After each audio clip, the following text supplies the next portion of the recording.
Bonsoir à tous.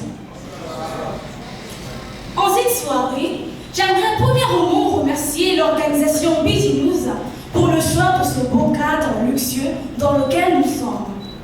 Deuxièmement, pour avoir eu l'idée géniale de créer ce merveilleux concours d'éloquence visant à emmener la jeunesse congolaise à une prise de conscience et aussi à assainir les mœurs malsaines de notre société.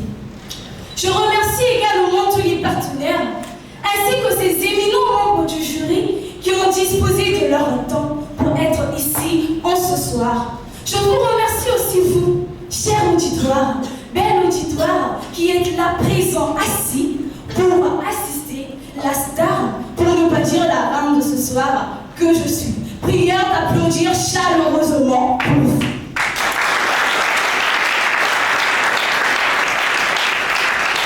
Je vous remercie.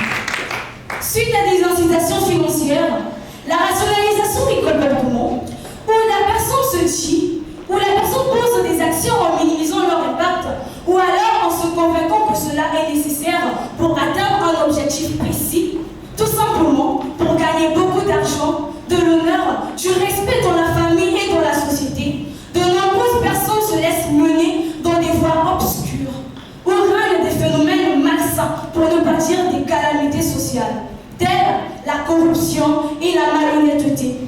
Oublions ainsi cette valeur si précieuse qui nous a été conférée dès notre naissance, cette perle rare qui peut permettre à une personne d'être prospère dans tout ce qu'il entreprend, qui est l'intégrité.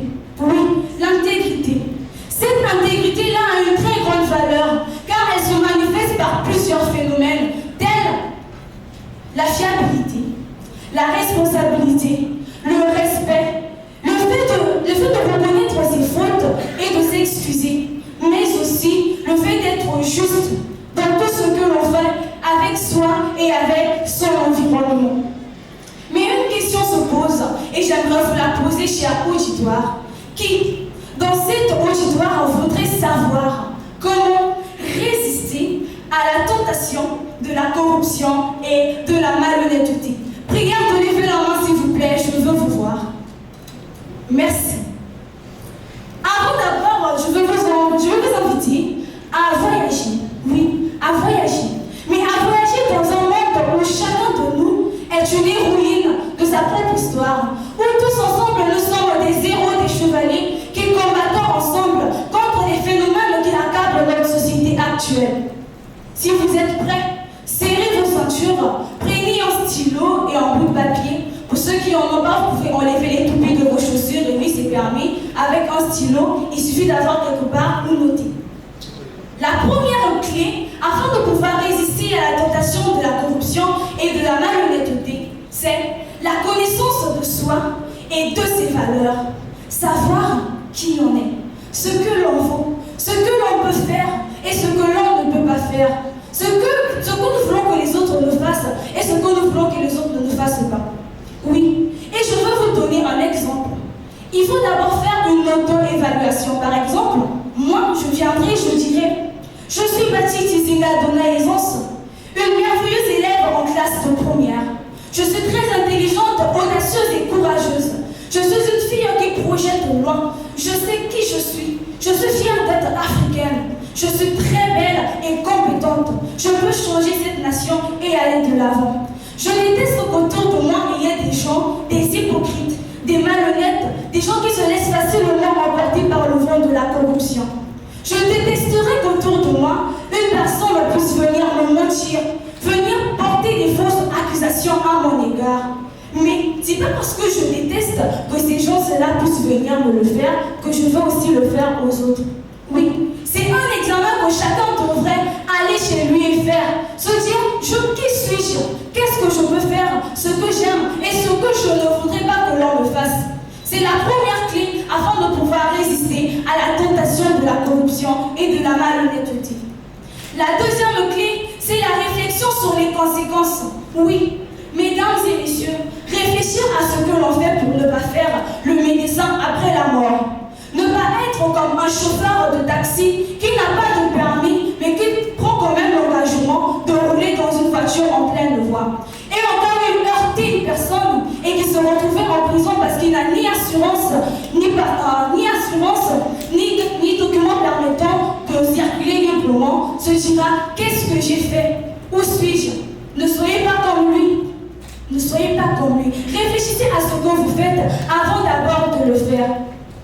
Soyez des gens qui ont cette mentalité-là de s'asseoir, de dire je veux me lancer dans telle chose. Oui, je vais le faire avec une telle force, mais est-ce que cette chose-là n'a pas des points néfastes? Est-ce que la chose le domaine dans lequel je veux me lancer, est-ce que ce travail-là va véritablement mettre en valeur ce que j'ai, le potentiel que j'ai? C'est un exercice à faire et c'est très utile. Car une fois cela fait, vous verrez que vous saurez quoi faire, quoi ne pas faire et dans quoi vous lancer. La troisième étape, c'est le renforcement de la résilience émotionnelle. La capacité de gérer son stress, la capacité de repousser autour de nous tous les obstacles qui arrivent, la capacité de dire non quand une personne arrive avec une proposition malsaine, quand une personne vient et vous dit, eh ben, par exemple, Donna, tu es très belle, tu as de beaux cheveux, oui, mais si tu mettais cette perruque-là, tu vois, tu seras encore plus belle. Avoir la force de dire non à cette personne et dire à cette personne que je sais, je serai belle, mais avant tout, je suis belle comme je suis, je m'assume. Je suis une femme africaine et très fière de l'être. Je suis fière de mes cheveux. Renforcez votre résilience émotionnelle. Ne soyez pas des gens, ne soyez pas comme ces vagues-là qui, lorsque le vent arrive, ils sont facilement emportés. Soyez fermes dans tout ce que vous faites. Ayez de l'assurance et faites à ce que les moindres pas que vous faites, les moindres expressions que vous reflétez puissent concorder avec ce que vous avez de mieux. Concorder avec votre valeur et avec... En faisant cela, eh ben, je vais rendre carrément tout ce que j'ai et l'équilibre que j'ai. Évitez de vous lancer dans une fossile, vous savez qu'en le faisant, je vais sombrer dans un trou où je ne me reconnaîtrai plus. Soyez des gens qui sont fermes et qui prendraient l'intégrité, cette valeur qu'ils ont comme arme. Car l'intégrité est définie comme étant le fait d'être honnête, mais aussi le fait d'être confiant, d'avoir confiance en soi, d'être juste envers soi et son environnement, malgré les situations difficiles. Soyons intègres, appliquons les valeurs de l'intégrité dans tout ce que nous faisons. Faisons à ce que la corruption et les malhonnêtetés ne sont plus faisons à ce que la corruption et la malhonnêteté ne soient plus des sujets mis à jour, ne soient plus des sujets d'ordre dans notre société. L'intégrité est une bonne chose et cela mérite d'être honoré et sa valeur mise en avant. C'était Bati Tizinga Dona Essence, élève en première C3, candidate à ce